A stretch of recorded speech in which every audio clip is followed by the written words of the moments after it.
The first scream broke the silence just after sunrise. A coyote had gotten too close to the horses again, or maybe one of the settlers had frozen in the night. People were dying fast that winter, one breath at a time, too proud to admit they'd built wrong. But the scream didn't come from a man, or even a homestead. It came from somewhere flat, where no home should have been at all, just a stretch of wind-blasted prairie the others called cursed, and yet somehow smoke was rising from it. That's when people started talking again about the girl. They hadn't seen her in weeks, not since October, not since the last supply wagon had passed, and not since that unthinkable blizzard rolled in a month too early. She'd been a widow by 17, alone out there, digging like a grave robber in the earth, mumbling to herself about heat and shelter and burying the wind. The men had laughed. A few even warned her she'd die faster underground. The frost'll find you even down there, they'd said. But now it was 30 out. The frost had found them, and she still had smoke coming from her ground. Her name was Martha Ellen. She had no middle name, though her late husband once told her she should pick one to feel more civilized. A middle name means you belong somewhere.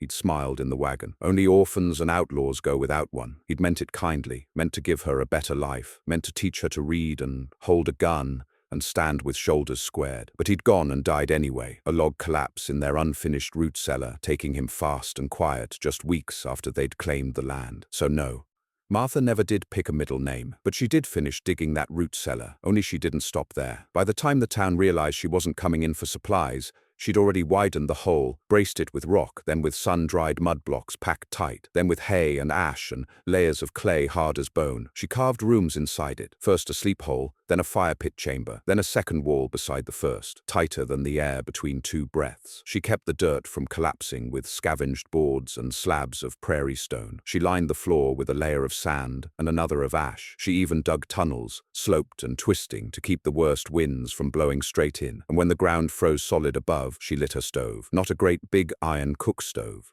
Not the kind men boasted of hauling by mule, just a clay rocket stove she'd made with her bare hands, buried halfway into a corner, fed by long sticks that burned slow. Its heat ran into a vent that snaked through the floor itself, earth-warmed, ash-insulated, and low enough to catch every last ember of warmth. She didn't brag, didn't tell a soul, didn't even mark the place above ground. So when the first real storm came, and neighbors began finding their blankets rimmed in frost inside their own cabins, Martha Ellen didn't freeze, she didn't even shiver. December came with black snow, the kind whipped so hard by the wind that it struck sideways, then upward, like knives coming out of the soil. A man named Caleb Durkin lost 2 toes trying to reach his barn. 3 more families boarded up their windows and burned hay just to stay alive. One man, Jeb from the Eastern Ridge, slit open his mattress to use the stuffing as insulation, only to find mice had already hollowed it out. Meanwhile, Martha stirred porridge with one hand and patched a wall crack with the other. Her hair had gone stiff from dust and soot, and her hands were raw from stone and straw lashing, but she was alive and warm and hadn't used more than a third of her firewood yet. She made a rule for herself: never open both doors at once. Her entry tunnel had 2 doors, one buried 6 feet out at ground level, low and sealed with a hay flap, the other deeper in, behind a zigzag turn, covered with layered leather. She opened one, stepped in or out, then closed it before touching the other. It kept the heat trapped like breath in a cupped hand. She'd tested the system during the first windstorm. When she stepped into the tunnel, her breath had vanished like steam into stone. But inside her home, that breath had stayed on the walls, stayed on the floor. She could feel warmth, not just from the stove, but from the earth itself, which took her fire's heat and refused to give it up again. No wind reached that far down, no frost climbed that low. It was the first time she'd ever felt safe since her husband died. Then, in January, someone came pounding. It was 3 a.m. The wind had gone quiet, that eerie, deathly silence that sometimes warned of worse. She almost mistook the sound for dream thunder until she heard it again. And again, a fist, dull and low and muffled, beating against the outer flap. She opened it just enough to hear. "It's Josie Whitcomb." Martha froze. Josie had been one of the loudest mockers in the fall, always teasing, always laughing, always just a little too cruel. She had a cabin closer to the rail trail, and a voice that carried across fields. Last Martha had seen her, she was bragging about the new glass windows her husband had hauled in from back east. "You don't need to live like a mole," she'd shouted once across the prairie. "It's not natural." Now that same voice was cracked. "There's a baby, please. He can't breathe right. He's turning. Martha, I know you're down there. There's no heat left in our walls, no dry wood, nothing. Please." The earth muffled the wind. It also muffled the pride. Martha hesitated only once. Then she opened the first flap, let the girl inside, and sealed it behind them both. Josie collapsed, sobbing on the stone floor. The baby in her arms wrapped in nothing but a scarf and a prayer. His cheeks were blue. Martha moved quick, set the kettle, unwrapped the child, pressed his skin against her own near the stove, and cradled him in the earth-warmed corner where she herself had slept each night. He cried once, then again, louder. Then he sucked in air like it was the first breath in the world. Josie broke completely. By morning, the rumor had already spread. Martha didn't know how. They were buried beneath 6 feet of drift and clay. But people had their ways. Maybe Josie had screamed back up the tunnel. Maybe someone had seen the footprints before they vanished in the wind. But within 3 days, 3 more settlers showed up. One with frostbite on both hands, another with 3 children, all too quiet. The third, a man who didn't speak, just stood there until she opened the door. She let them in, not because she forgave them, but because no one else would. She made new rules then. Quiet hours, rationed firewood, chores done without complaint, no shoes inside the sleeping chamber, no second guesses when Martha pointed at a task, and above all, no gossip. The prairie wind would hear it, carry it back to town, and the last thing they needed was more mockery, because now there was something worth mocking again. A young widow's dirt-hole shelter had not only survived the storm, it was warmer than any finished cabin in town, and the men couldn't stand it. It didn't take long for the prairie to turn mean. Once word spread that Martha Ellen's hole in the ground wasn't just warm, but dry, stocked, and holding up better than any timber shack, the bitter ones in town began circling like wolves, not the kind who begged for entry, but the kind who felt cheated, like something unnatural had occurred, like she'd stolen warmth from the rest of them by burying herself in dirt. 3 times men rode past the flattened field where her tunnel door lay hidden under snow, their horses skittish and breath smoking. They said nothing, just watched. The same men who'd once laughed hardest at her, now silent, hat brims low, calloused hands clenching reins too tight. And Martha, crouched by the outer door flap with a kettle in one hand and a shovel in the other, watched them too. She didn't wave, didn't blink, just waited until the hooves faded, then sealed the door again. The rules inside her dugout had grown stricter. There were 6 of them now. Martha, Josie,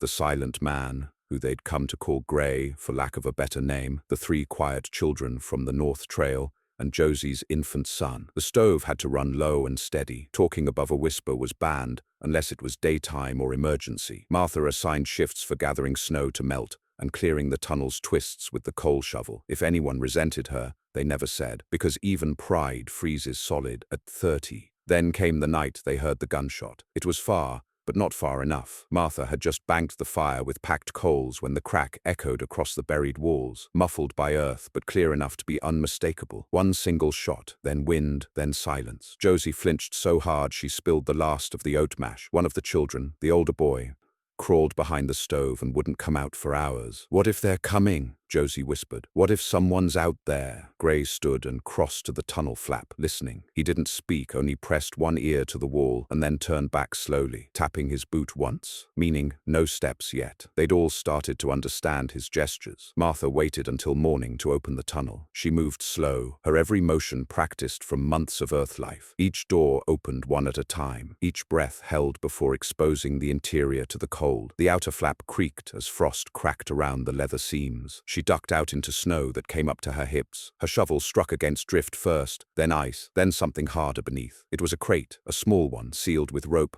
set carefully beside her air vent pipe and dusted over in snow. Inside were 6 dead hens, frozen stiff. A message. She carried them in without a word. Gray stared at them, then at her, and nodded just once. 2 days later, a boy arrived, barely 12. His coat was 3 sizes too big and split up the sides. His cheeks were bloodless, and his knuckles bled from where he'd scraped them open against wind or bark or something else even harder. He didn't knock. He just collapsed in front of the outer flap, clutching a bundle wrapped in canvas. Inside the bundle, a child's body, frozen. His sister maybe, or cousin, the boy never said. They took her from him gently, wrapped her in spare burlap, and buried her in the warming tunnel behind the back wall. Martha insisted they dig it together. Gray, Josie, and herself. No one spoke.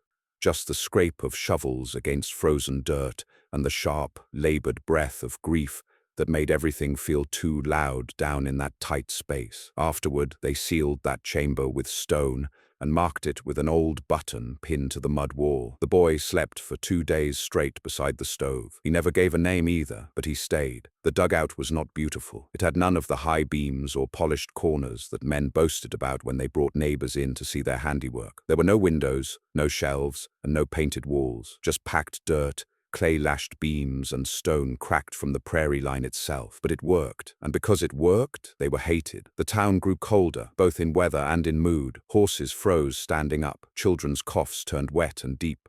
Men began blaming their wives for not doing what Martha did, and some women, in turn, began blaming Martha for making them look weak. Envy burned harder than fire, and still they didn't understand. Martha hadn't been clever, not in the way they thought. She hadn't read blueprints or books or done some secret trick. She'd just been desperate, desperate enough to claw at soil for weeks, blackening her hands and burning her fingernails down to cracked half-moons. She'd lived with dirt in her teeth and sleep broken by the creak of shifting beams. She'd fought the urge to cry every night because if she wasted water on tears, she couldn't spare it for cooking. She wasn't lucky. She was simply willing to suffer differently than the others. That's what they couldn't stand. Then came the knock no one expected. It was late again.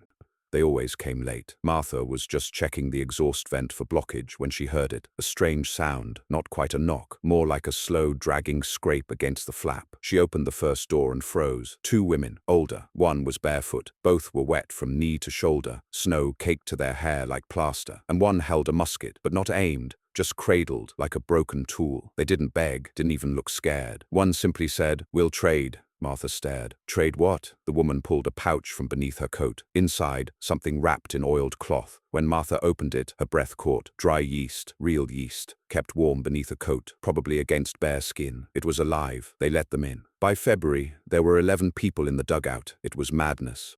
Martha had known 6 was already a stretch. The stove burned longer now. Water was slower to collect. The stockpile shrank daily. And still, she let 2 more in the week after. An old woman with a withered foot and a child whose hair had fallen out from cold. Gray built a second sleeping ledge, higher and smaller, near the vent wall. They called it the perch. It caught the highest heat. The child slept there now, curled like a cat in the crook of a woven blanket. And Martha, she moved into the entry tunnel. She gave up her sleep nook to a woman with a fever and instead spread straw over the driest part of the tunnel bend, sealing it with a second flap of bark and wool. The cold bit there, every night. But it didn't matter. That place had become a town of its own now, a hidden one, a breath beneath the frozen world. And people kept coming. Then one morning in March, Martha woke to find a letter. It was pinned to the inner tunnel wall, stuck with a sharpened splinter. It said only, "Men are planning something. Don't open for strangers no more. The heat makes them wild." No signature. She burned the letter after reading, but the weight of it stayed. Something in the town had shifted. Men were past desperate now, into that dangerous place beyond pride, where nothing makes sense anymore except revenge. Not justice, not warmth, just someone to blame. Martha posted Gray at the tunnel flap each night. Josie kept the baby beside her at all times, and Martha moved the food stores again, dug a new pit behind the stove, and layered it with ash and loose stone, so only she knew the entrance. They didn't talk about the threat.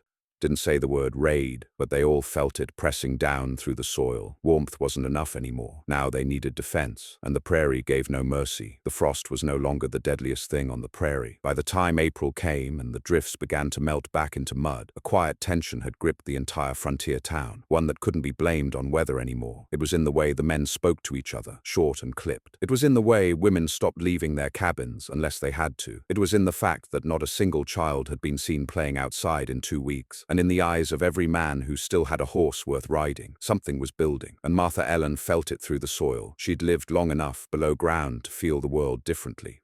She could tell by the change in how sound echoed through the earth, how boots stepped above her vent pipe, how wind passed over the old planks she'd buried over her roof hatch. Something was wrong in town, and it was aimed right at her, and yet she still opened the door. Not for everyone, not anymore. The baby was sick again, and one of the older children had coughed blood into his hand the day before. Food was down to weeks, not months. And worse, the clay walls were weeping from the thaw. Seeping cold trickled through cracks she'd thought sealed tight. The ground itself was shifting, the way the prairie always did when spring started to wake. They needed to move, soon, but she couldn't, not with sick children, not with a fever in her own bones she hadn't yet confessed to anyone.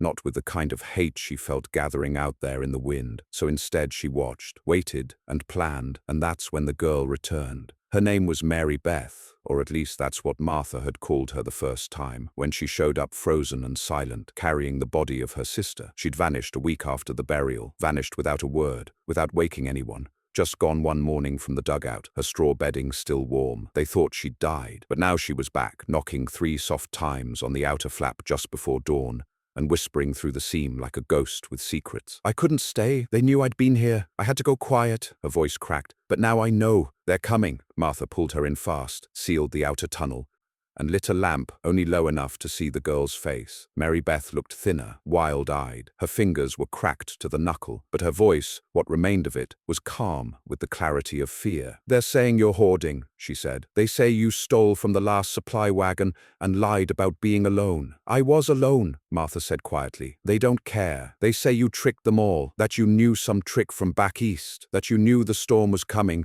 and hid warmth underground so no one else could have it." Martha said nothing. She didn't have words for that kind of madness. Mary Beth leaned in, voice lower. "They think you're a witch." And there it was, the word. The one too easy to say when men had no explanations left, when survival by a woman became an offense, when a widow's strength became an insult to their own failure. It wasn't just about the heat. It was about her refusal to beg, her refusal to die, her refusal to need them. Martha had committed the only crime men couldn't forgive in the winter. She had survived without them. By noon, she was digging again. The old back tunnel hadn't been touched since she'd buried the first body there, the sister. But it was time now, not to bury, but to escape, just in case. If they came through the main flap, or if they smoked the tunnel or collapsed it, there had to be another way out. Gray helped. He didn't ask why, just took up the shovel and started breaking earth. They dug through thawed clay, reinforced with cut saplings stripped of bark, weaving them into a kind of woven arch like old root structures.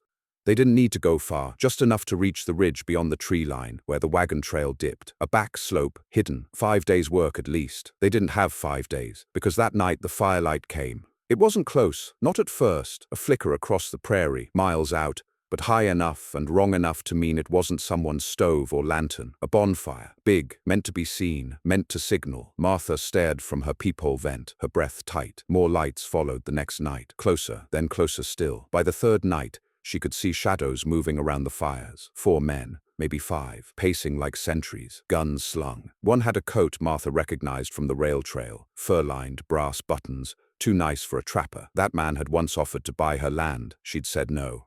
Now he stood 50 yards from her air vent, muttering with another man, pointing. Josie started crying in the night, silent tears, shaking, holding the baby who'd finally stopped coughing. Martha didn't sleep, neither did Gray. Mary Beth just sharpened a stick. "They came on the 6th day, at sunrise. There was no warning, no knock, just a wait, a sound above, the crush of bootsteps on thawing dirt, the crack of a pickaxe hitting frozen ground. The men weren't coming through the tunnel. They were trying to dig her out. The sound was muffled, yes, but unmistakable. The way earth shudders when struck with violence, not by wind or hoof or rain, but by intent. Martha moved fast. She ordered the children into the back tunnel, unfinished, but long enough to hide. Josie followed, holding her baby, mouth pressed shut. Gray grabbed the hatchet.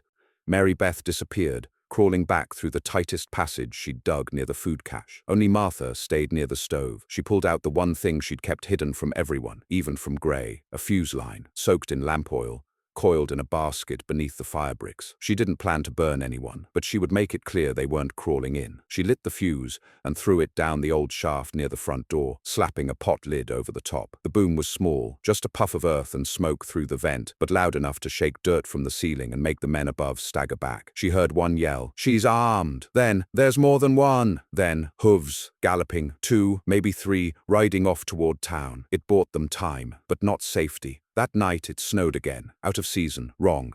The kind of storm that came once a decade, wet and loud and dangerous in how it crushed roofs not yet repaired from the winter's damage. It saved them. The digging stopped, the firelight vanished, the men didn't return. When Martha emerged a day later to check the land, the sky was still gray, but the air was clear. The snow had blanketed everything, footprints, campsites, even the scattered ashes from the signal fires. She found only one thing left behind, a sign, burnt on a slab of pine, left wedged into her main air vent. It read, "Next time we won't knock." Martha stared at it for a long while, then broke it in half and buried the pieces. April turned to May. The last drifts melted. Children in town began playing again. Families emerged like ants from cracked wood, pretending they hadn't nearly died. No one mentioned Martha. But everyone watched her. She knew what that meant. It meant exile. It meant danger. It meant she had to move before summer dried the ground and made hiding impossible. She called a meeting. In the dugout, 13 people sat crammed wall to wall. Men, women, 3 children, 1 baby, all alive, all warm, all there because of her. "We move in 10 days, she said. "Where?" Gray asked. First word he'd spoken in weeks. "West. There's a ridge. Water runs near it. We build again, but not here. Not near men who'd rather kill than admit a woman knew better." No one argued. And so the widow at 17, the girl they'd laughed at, the girl who dug her home into the bones of the earth while everyone else stacked wood to the sky, began digging up, not to hide this time, but to rise. The first sunrise over the ridge felt foreign. Martha Ellen had lived nearly 6 months underground, waking to darkness, surviving by a fire no wider than a dog's mouth and a ceiling low enough to scalp a tall man. Now, as she stood on open prairie again with morning wind on her cheeks, it felt almost wrong to breathe so easily. Her hands were blistered from the move. Her shoulders ached from days spent hauling stone and wood across a mile of broken, muddy trail. But she was alive, and every soul she'd pulled into that earthen womb had come out breathing, walking, coughing, and carrying something for the next life. They'd done it in silence mostly. No wagon, no horses, just legs and rope. And by the time they reached the ridge, all of them understood what Martha had from the beginning. If they were going to survive next winter, it had to be on their own terms. No waiting for permission, no asking the town for kindness it didn't have. They would build, not beg. The new ground was harder, not frozen, no, but wild, thick-rooted, still waking up from winter. The trees nearby were twisted cottonwoods, a narrow box scrub, not the fine tall pines needed for long beams, but there was water, just over the lip of the far edge, a slow creek still running beneath a glaze of ice. That's all Martha needed. She scouted the slope with her boots, pacing a wide oval where the sun hit best but the wind least. She held her hand to the dirt, palm flat, and waited. After 10 minutes, she smiled. "This ground's quiet," she said aloud. Gray nodded. He'd come to understand that language, the way she treated the earth like a breathing thing. They got to work that day. Not with walls would come later, but with a hole, another dugout, but this one better. This time they had more hands, more shovels, and fewer illusions. They knew now what worked and what didn't. They knew how to pack clay with ash, how to layer walls with rock and dry grass to wick away melt. They knew how to build tunnels that breathed without bleeding warmth. But most of all, they knew how to do it fast. Within a week, they had 2 chambers. Within 2, a stove cavity and an exhaust channel were sealed with limestone dust and thick prairie mud. By the 3rd week, they'd lined the roof with woven branches, stacked dirt on top, and covered the vents with flat rocks drilled for smoke. Martha stood in the new entry tunnel, eyes closed, listening. The wind howled above them, but inside it was quiet, warm already, and still. She didn't feel safe, not yet. The town hadn't forgotten her. She knew it. No one had chased them, not openly, but the threats, the firelight, the sign at her vent, those didn't vanish with spring. If anything, they'd simmered. And with each passing day, someone would ask, "When are we going back to trade?" She didn't answer at first, but eventually Josie pressed her. "We need salt and flour. The baby needs more than gruel. We can't keep hiding." Martha's jaw clenched. "I'm not hiding." Josie didn't flinch. "Then prove it." So Martha did. She walked into town herself, alone, no escort, no weapons showing, no children behind her. It was late May, and the last frost had passed. Wagons lined the main street again, shops reopened, smoke curled from new chimneys. The town had thawed, but not in its eyes. Heads turned when they saw her. Some people looked away fast, others stared long. She walked straight to the supply post. Old Mr. Ryland still ran it, his back curved like a fishhook. He didn't greet her, just stood behind the counter as she laid out 6 wrapped parcels, each one a bundle of tanned hide, dried roots, and powdered coal ash, the kind used to insulate walls. "Trade," she said. "I need flour, salt, and willow bark." He didn't move. "You came back." "I didn't leave, just moved." He stared, then asked, "How'd you stay warm?" Martha smiled. "Not warm, not cruel, just even. I built, they traded. But it wasn't over. That night she returned to the ridge and found Gray waiting at the edge. "Two men came," he said simply. "Didn't get close, just watched. Same ones from before." Martha didn't sleep that night. She sat at the tunnel mouth, carving something into a slab of soft pine. By morning, she nailed it to a post above the new air vent. It read, "This land is watched. This ground is warm." The message wasn't for visitors. It was a warning. June brought rain, enough to test everything they'd built. The clay walls held. The roof didn't drip. The new stove burned half as much wood for twice the heat. Even the back vent, buried in the sloped rise of the hill, pulled just enough air to keep smoke from choking them. They called the place Hollow House. It wasn't a house, not really, but the children began calling it that when they played near the creek, and the name stuck. It wasn't just a home underground anymore. It was an idea. You didn't need four walls to be safe. You didn't need a town to be strong. You needed earth and hands. And people willing to believe warmth didn't belong only to men who built tall. Martha had proven that, and people, new people, began to hear. One morning in July, a wagon came, drawn by oxen no less, driven by a woman no one knew, with two boys and a girl, all wearing coats clearly too big for summer. She stopped near the ridge, stepped down, and said only, "Heard you're the one who lived." Martha looked at her, then at the wagon, then at the scar on the woman's hand, burns from some stove explosion or worse. "Storm took our roof," the woman said. "Then the men took everything else." Martha didn't nod, didn't sigh, just stepped aside and pointed toward the creek trail. "We build new here," she said, "but you help. We don't save. We survive together." The woman only nodded and followed. By the end of summer, there were 19 of them, 2 more dugouts, one near the tree line, another built into the slope facing east, a communal fire pit, a drying rack for herbs and rabbit skins, even a tiny irrigation trench dug with broken spades, feeding water from the creek into a trough made of stitched hide and bark. No town helped them, no preacher blessed them, no man claimed to lead them, but they thrived. And when the next fall wind came early, chilling the bones of every settler who hadn't rebuilt right, Martha Ellen was already stocking dried meat and sealing air gaps with horsehair mud paste. Gray started calling her Mother Earth. The others picked it up. She didn't like it, but she didn't stop it either. Because she had become something larger than a widow, she was proof. Then came the knock she couldn't ignore, late October. First frost already painted the grass in silver. Most of the others were inside, coiled in blankets around their stoves. Martha sat alone in the tunnel, listening to the creak of the new chamber roof expand and settle. The knock was soft. She opened the door slowly. It was a boy, maybe 10, barefoot. Behind him stood 2 men, one older, thin, the other wide-shouldered, with a gun, strapped low, but untouched. Both looked tired. Both looked too proud to speak. The boy whispered, "Mama's dying." Martha squinted. "Why come to me?" The boy didn't answer, but the older man did. "We laughed at you," he said. "Said you were wrong.